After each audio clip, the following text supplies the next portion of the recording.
You know, we let Craig Button sit with his thoughts about the Toronto Maple Leafs exit in the second round for 24 hours. 24 hours Craig's been waiting to unleash these thoughts on you, the viewer, and now it's going to happen. Craig, for years, this Leafs Nation fan base has been promised that next year would be different, that they'd learned lessons, that they were growing, and yet another playoff failure. I guess my first question for you is, where do you put the responsibility for that? Jay, I always start at the top. And, you know, you can go somewhere after that, but it starts at the top. We've heard much about Brendan Shanahan's Shana Plan, and it's a nice name. And certainly if we start to evaluate the Shana Plan, and I'll go through the 3 phases of it. He came into the organization, he evaluated, he said, we got to make a fundamental change here. And he did. He effected some real fundamental changes within the organization, including the hiring of Mike Babcock. The next phase of that was, you know, acquiring talent and ultimately getting the first overall pick and drafting Austin Matthews. And now you've acquired the talent and you've done the things that you felt you needed to do to position your team. I'm going to go to the third phase, and it's only the last 7 years that I'm focusing in on. I'll tell you why. 17 and 18, when they made the playoffs, that was complete bonus time. That was the young players getting to the playoffs, being well coached, finding a way to get to the playoffs, and being excited about being in the playoffs. The last 7 years have been an abject failure, a spectacular failure, I'll call it. And here's where the Shana Plan failed. And it's one thing to start out and say this is what we're going to do, but when they and Kyle Dubas became the general manager, they wanted to fundamentally change the way the game was played. And they thought that it was all about skill, that they were going to be artistic, and that this was the new way to win. And that's what the players learned. Under Sheldon Keefe, with Dubas as the general manager, it was about artistry. Keep the puck, be skilled. And it worked great in the regular season. But then they thought that that would change things in the playoffs. Hey, listen, you can win in different ways, but there's fundamental things that are required in the playoffs. And what they didn't realize is that the way they were proceeding was never going to give them success in the playoffs. Never. It's like building an offensive line with wide receivers. It's like building a linebacker core with small defensive backs. In the NHL playoffs, certain things are always going to be true. Length on the blue line, strength on the walls, grit, battle level. You need skill. Nobody ever said you didn't need skill, but they thought it was all about skill. And it was a spectacular failure. And even Brendan Shanahan said last year, he goes, it's on me. And Kyle Dubas said, and I quote, I'll bet my career on it. Boy, oh boy, you're talking about an experiment lab in the biggest hockey market on the planet? Spectacular failure. And yet, Craig, Kyle Dubas is gone, right? Kyle Dubas is gone. Sheldon Keefe is gone. They've changed the coach. They've changed the GM. Is it time to change out the team president? Is that the only solution left?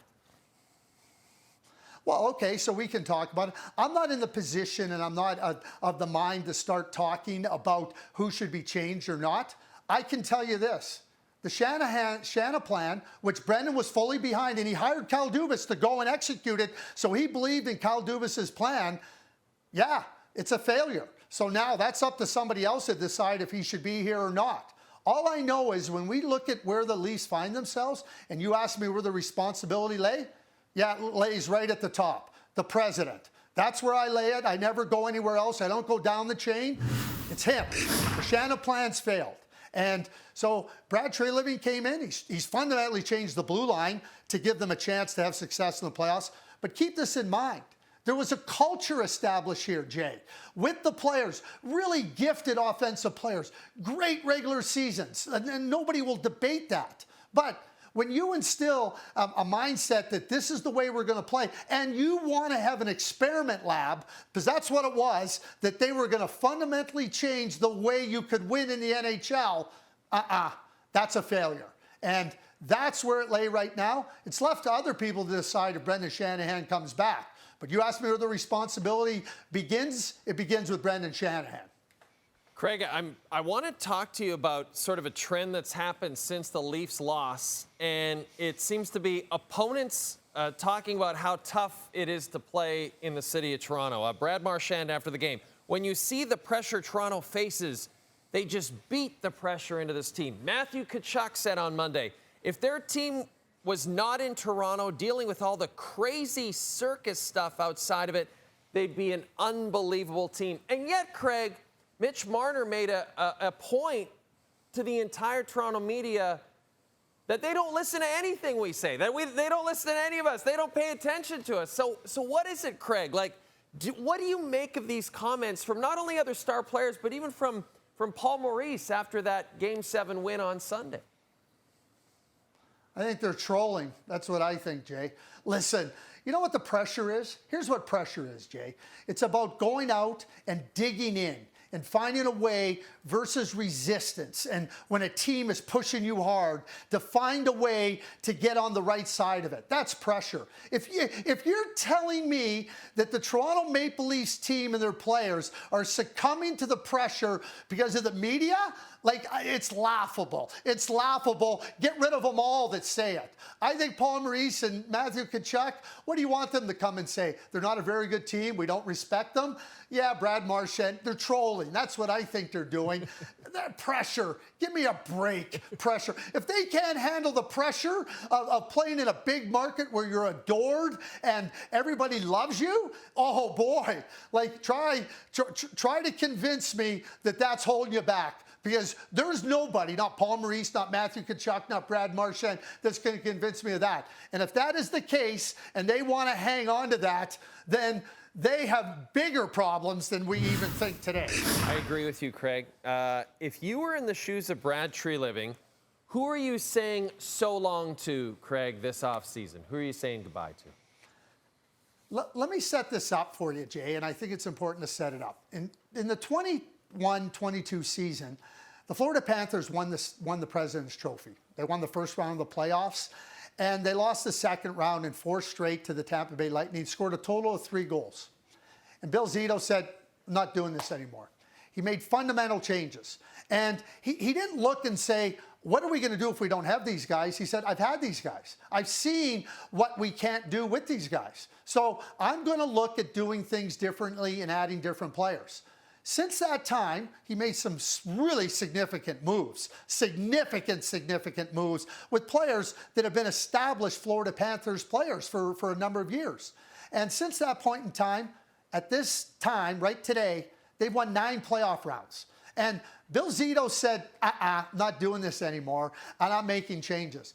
You know, you can look at it. Does Mitch Marner leave? He's got control as an unrestricted free agent. John Tavares has control as unrestricted free agent.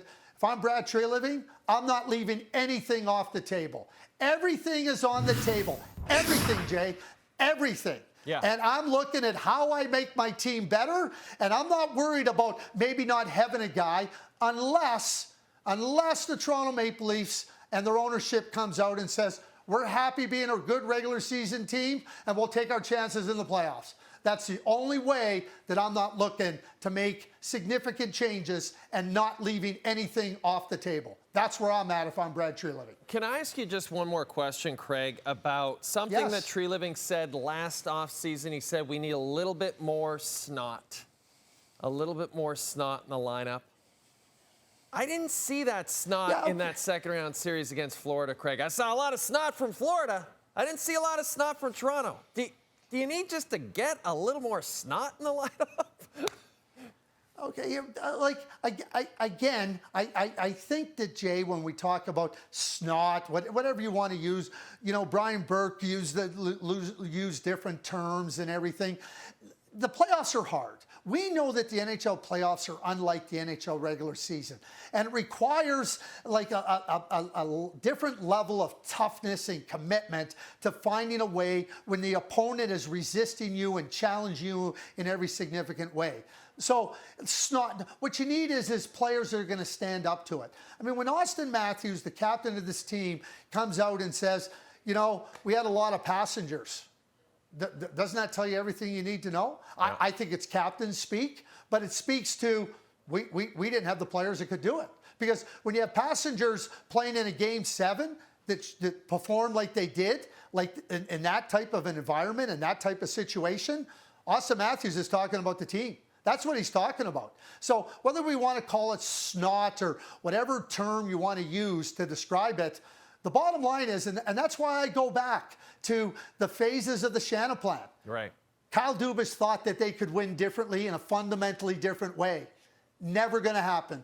Never going to happen. And the Toronto Maple Leafs were a laboratory for an experiment that has failed spectacularly. Brad Treliving, like I said, bottom line is, you got to find a way. If the playoffs matter to you, then you better find a way to get players that can help you deliver when it comes during the playoffs, the hardest time to win. 43 days until free agent frenzy. This is Craig Button, ladies and gentlemen.